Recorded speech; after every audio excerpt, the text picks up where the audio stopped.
Hello and welcome to Voices of Advaita, a platform where we bring you stories from inspiring women who are not just building businesses, but shaping ecosystems and creating impact.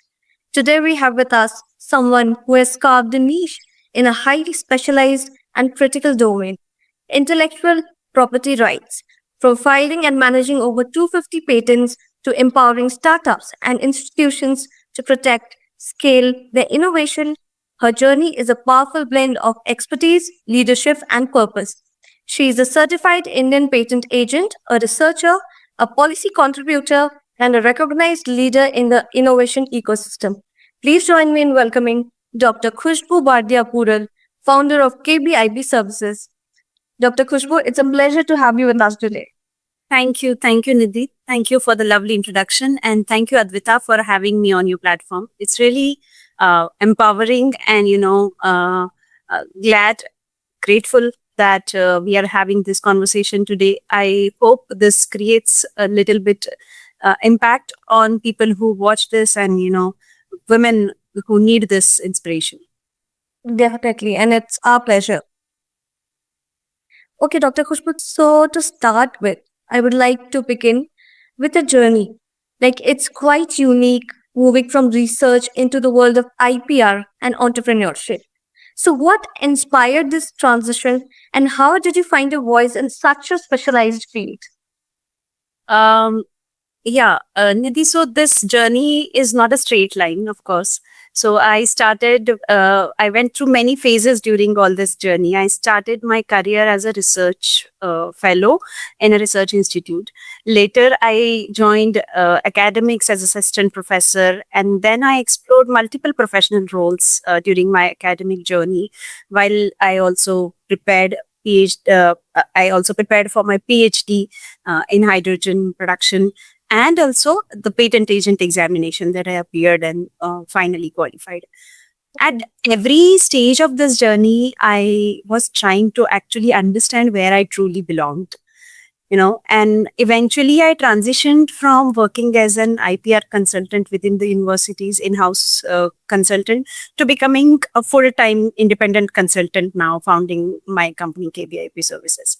But this decision actually changed my life because for the first time it was completely my own decision, right? So in the beginning, as you said, there were definitely rooms where I felt underestimated.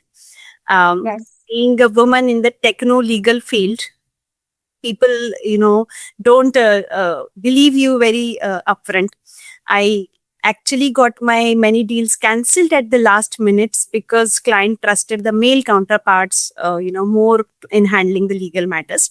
Earlier, this kind of experience used to affect my confidence, but over the time, I realized that when I allow my work to speak, my preparation to speak, and most important, my client outcome to speak, that builds a huge credibility in all the platforms, be it social or mouth to mouth publicity that actually helped me. Also, a lot of career breaks I took because of motherhood and some family responsibilities. Also, unexpectedly helped in many ways in shaping this career. So, uh, after every career break, I actually came back stronger, more empathetic, and more determined. So earlier, many of my educational and career choices were, taken by others or they were influenced by others. But when I started KBIP Services, this was the first decision I took entirely for myself.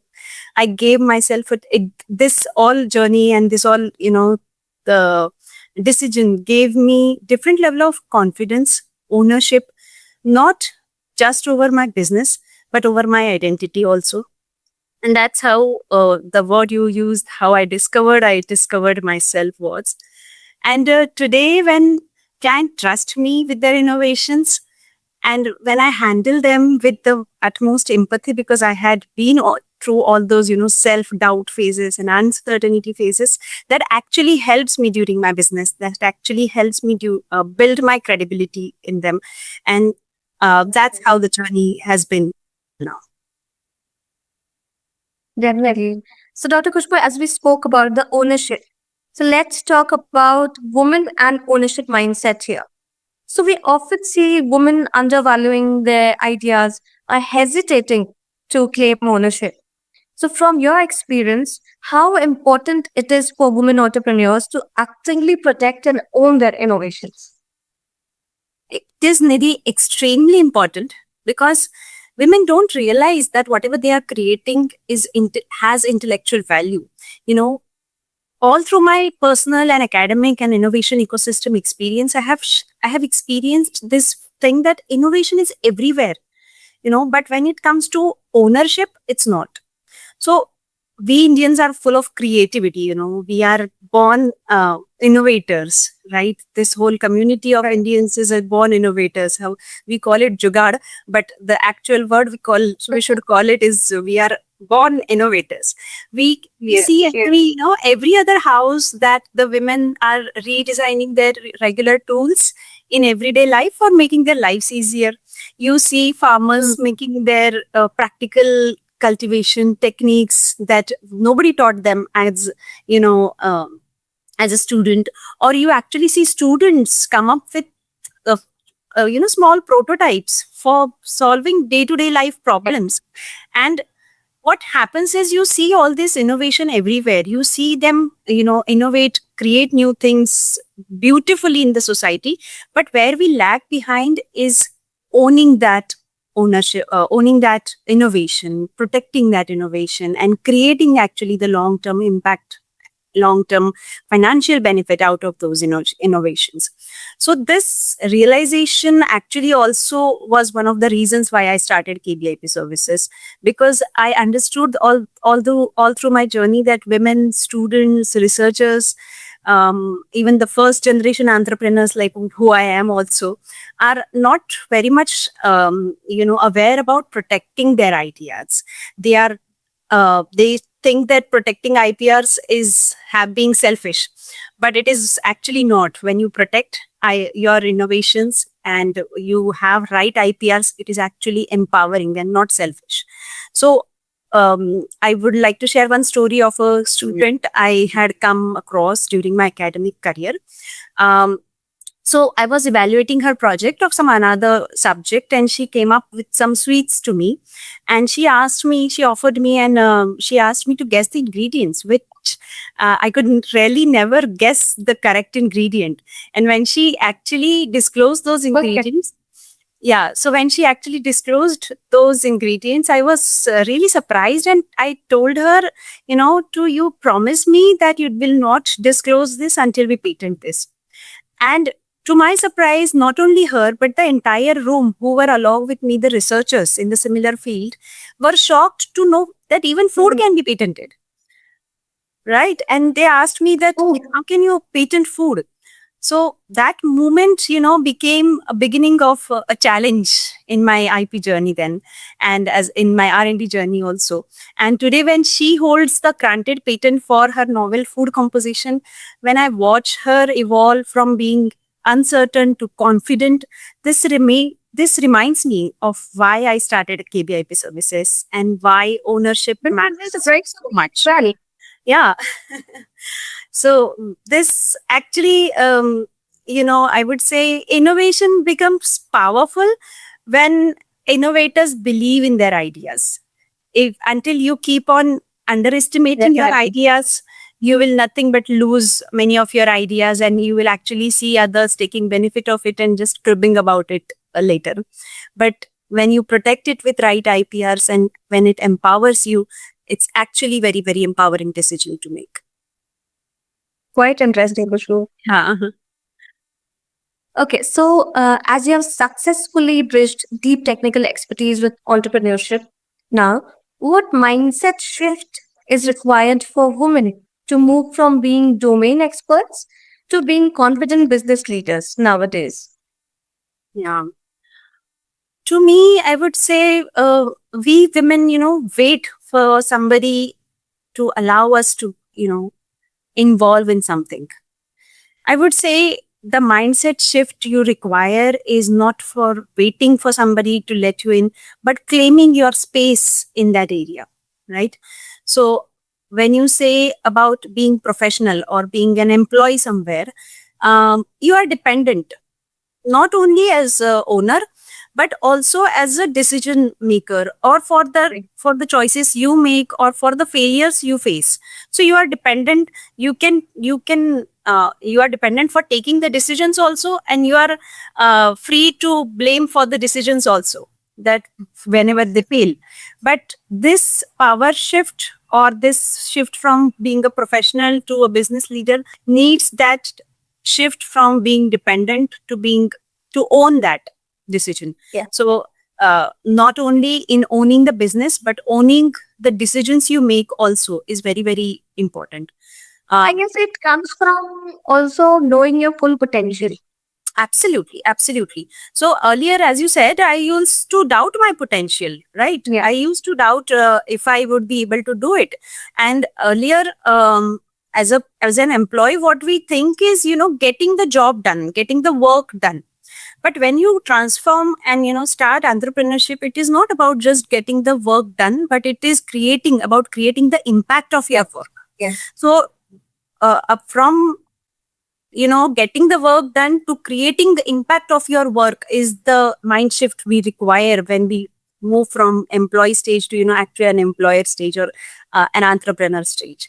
So this is very, very important, and I would say women are blessed to have this kind of experience which men actually don't naturally get, of mother Totally agree. Yes, family definitely. Yes. responsibilities and many things, because they make you actually very resilient, actually very emotionally strong. They actually help you get those what I would say, natural instincts that we get, which men usually don't naturally get to have.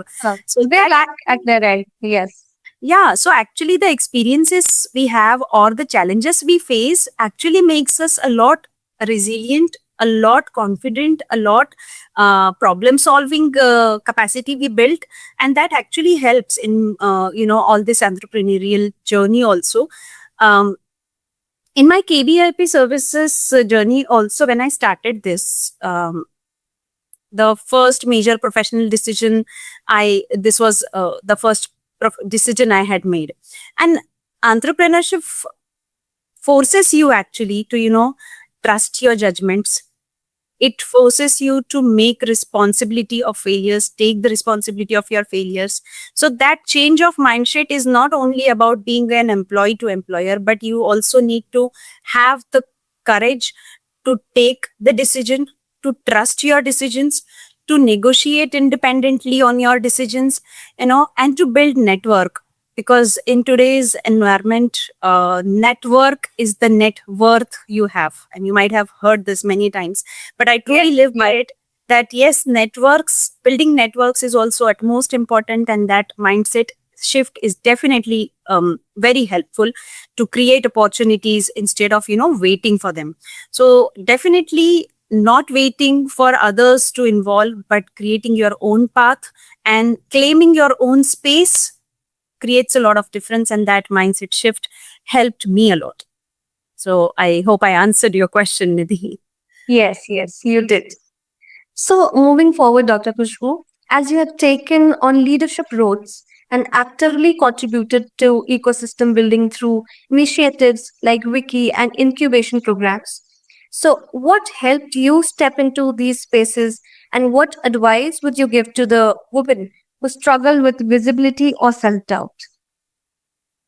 See, self-doubt and visibility is something that actually helps you build yourself.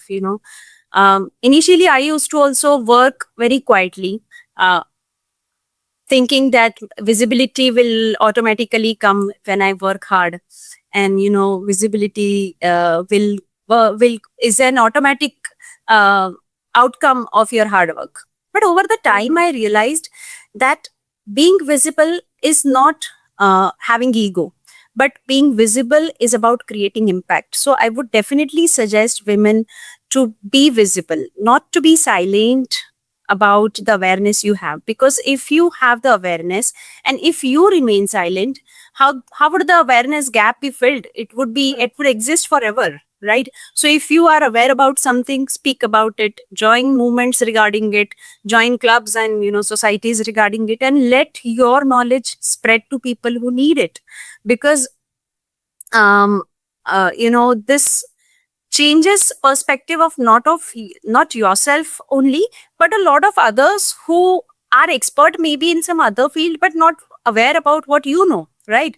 So this give and Right. take definitely helps. And women are incredibly learning experts. They learn things so well. I experienced, I have That's so taken quickly, some. so quickly. Yes, they Right. adapt so quickly. Yes. Right, right. And they are so interested in learning also. So when I almost took around 40 to 50 awareness sessions till now, one session has stayed for me for long, which I had taken into a fashion related college, an institute, which teaches fashion. And nobody knows IPRs are related to fashion also. But all the women of that institute, all the girls of that institute remain so resilient and interested and understanding intellectual properties, that I had a session of 4 hours long, and I thought it would be very dry, as techno legal, and it would be Yes. Yes. intimidating a lot. But all this legal discussion came out so well in with those girls for 4 hours, that actually at the end of the session I heard a girl saying, ma'am, now nobody can fool me now easily because of the awareness you have given us. So this sentence stayed with me for a long time, and I realized that leadership is not about being the loudest person in the room, but it is about making and creating impact, making Yes. people more powerful when they interact with you. And this feeling actually stays with me, and makes me proud every day when people feel more empowered, they feel more aware when they speak to me, or when I get an opportunity to speak to women, to not underestimate their innovations and believe themselves. So this self belief, and making people have that self belief, see people transitioning from self doubt to self belief, is something which I think has been a blessing in my journey. So yeah, that's about it. Great. It was lovely. So, Dr. Kushbu, this brings me to the last question of this conversation today. That is, as your work spans policy making, research, and supporting startups as well. So, as a woman entrepreneur, what does success mean to you today? And what kind of legacy do you hope to create? um, well, success is a long word yet to speak about. But for me, today, success means creating impact with purpose. Like Right.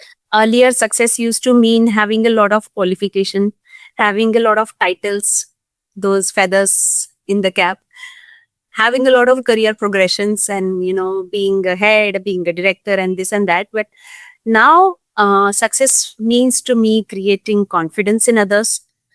Success means to me helping people realize their value, helping people realize the value they create, or they can create, to their own life. Leave aside society, I would say, but their own life also.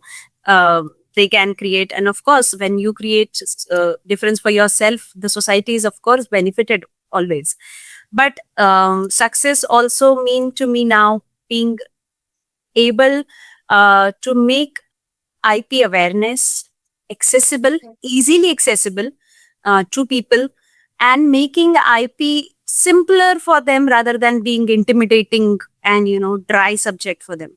So to a person who has been into academics for a long time and been a mother, a housewife, and taken up all those roles, to me now success means this, that success means empowering people, wanting people to transform from self doubt to self belief, and having confidence in them about protecting their innovations, and this whole ecosystem of IP, seeing it being more inclusive about not just researchers, not just academicians, but the day to day life people, people who surround you, your family members, your friends, whoever innovates something, being a part of that ecosystem. When I see this through my journey and I being the little contributor in it, that gives me a lot of pleasure and a lot of humbleness and gratefulness to the God that I belong to this journey.